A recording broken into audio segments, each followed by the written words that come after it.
If this has happened to you where your paint suddenly races across the page, then you need to see this. When you paint on wet paper, you're actually managing a tiny weather system right on your table. And if you don't understand how that system works, your paintings can quickly turn into a mess. In this video, you'll see exactly why paint can sometimes flood the paper and what to do about it. By the end, you'll know how to control the water on your watercolor paper to be able to paint scenes like this. I made a few changes to the reference to simplify the composition. Now let's tackle the sky. I'll work in sections just because there is, it's a fairly large sky, and if I drop water here all the way across the page, by the time I get here, it'll be dry. Simply dragging your brush against the rim of your cup can help get rid of some of that excess water, and blotting your brush on your towel. That way your brush isn't soaking wet before you put it into your pigment. But if you wet your paper first with clear water, you do want your brush to be fairly wet. That's where the water control comes in. That's the mini weather system that you have to understand. Because I'm going to do sort of those small puffy clouds you get on a summer day instead of cirrus clouds, that's why I'm using this brush. And here's where we're trying to go with our first wash, including the sky. I'm thinking about where I want my clouds to be, so where I'm putting the water is where the blue sky goes. But wait, let me explain what's about to happen with the painting. As I move across the page, the amount of water decreases, so the right behaves differently from the left. You're more likely to get a flood of uncontrolled color on the left, but since it's drier on the right, you have more control. But see how it's streaky here? That's loss of control. But you can come in and work with it a little bit. All is not lost. And you can even come back with a damp brush and smooth it out. This will dry first. So if you say, oh, I want to do some more painting here, now it's not dry. Oh, it is. It's making a liar out of me. The best thing to do is to touch it with the back of your finger to see if it's actually still cool. This just goes to show you that even with lots of experience, we can be deceived by what the paper looks like. And this is what I mean about managing a weather system on your table. You've got different rates of drying between the left side and the right side of the paper because you start out with more water on one side than the other. To paint the blue sky, I'm working wet into wet, starting with wetting the paper in sections with clear water. You can actually see a bit of a sheen. So it's mirror, it's not lens, it's mirror to very shiny. So when you put the pigment in, it's really going to spread around. When I tilt my paper to move that pigment, I can actually see the water a lot better and have a better idea of, where it is and what's happening with it. So I'm going to bring the pigment close to this cloud because what I'd like to do is to have some soft edges and some hard edges like we normally see in clouds. The light is coming from the left, so I'll keep that side of the clouds lighter. And I'm going to soften that edge because I'm imagining that this is the cloud.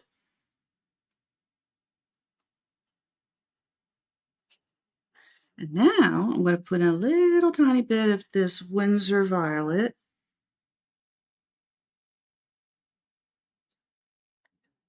And if you say, oh, that is just so violet, I'm not sure I like that, you can always tone it back with a little bit more cobalt blue. You could use a little tiny bit of burnt sienna to help make the cloud shadows look gray. Now this cloud, I'm not sure about the shape of this cloud, so I'm going to lift a little bit of paint, and I'll put a little bit more here because, the clouds are convoluted, lots of different shapes in there.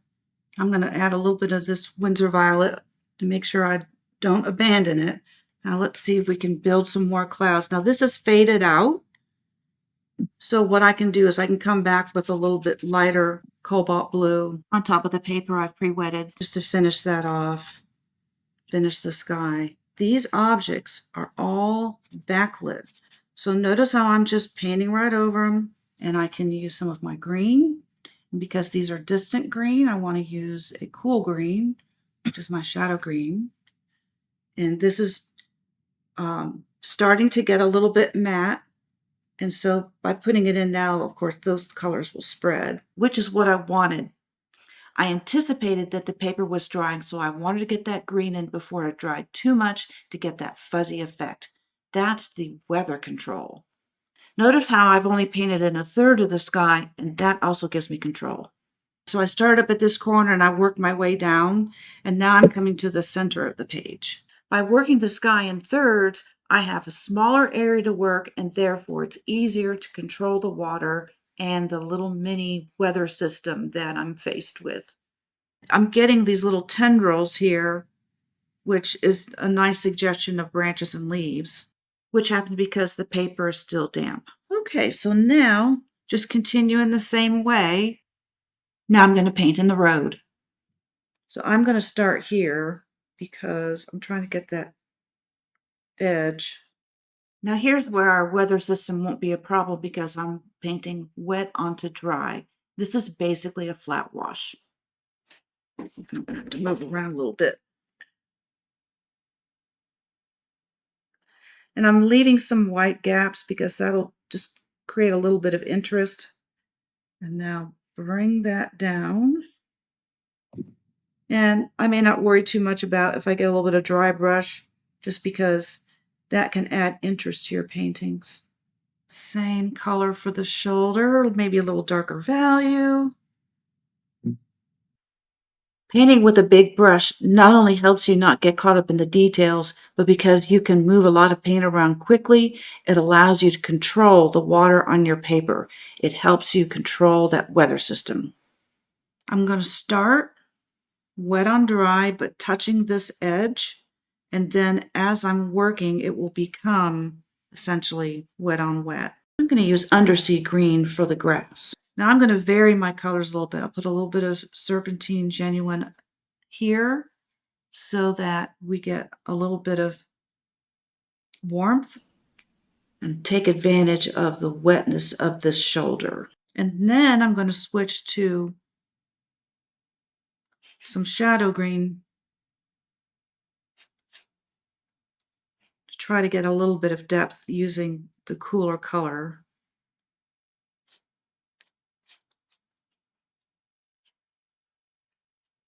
I kind of like that dry brush I'm getting, so I'll leave that.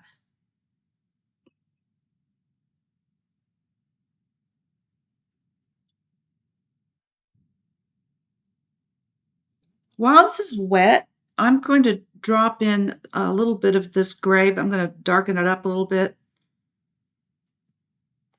because I'm going to put in some foliage in a little while, and this will give me sort of a soft shadow color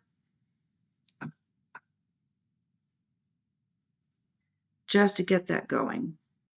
Because the paint is still wet, the paint I'm dropping in will spread. Now it's time to let this dry. If I keep putting paint into it while it continues to get drier and drier, I'm going to get blossoms or jagged edges I don't want. The tops of these silos are a white color, but because they're backlit, they're mostly a blue-gray color.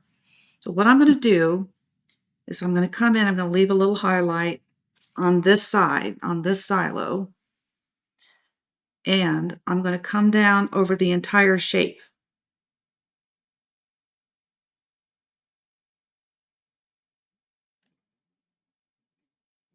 Because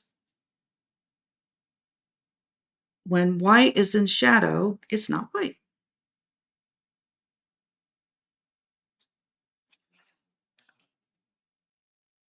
Now I can use a little more green to darken up those distant trees.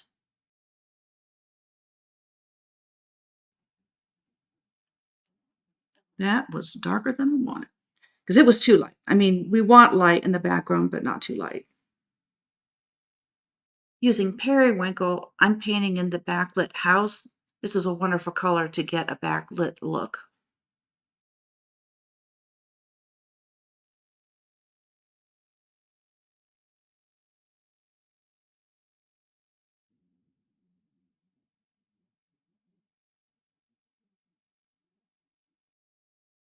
For this silo, to make it look round and three-dimensional, put your darkest dark right in the center of that cylinder. And if it's starting to dry, that's a good thing because I'll get some texture in it and it'll look a little bit weathered. By choosing to add paint at this stage where it's getting a lot drier and I know I can get some texture from it, that's another way of managing this little weather system. What I'd like to do is to get a little bit of the foliage in. And it dripped.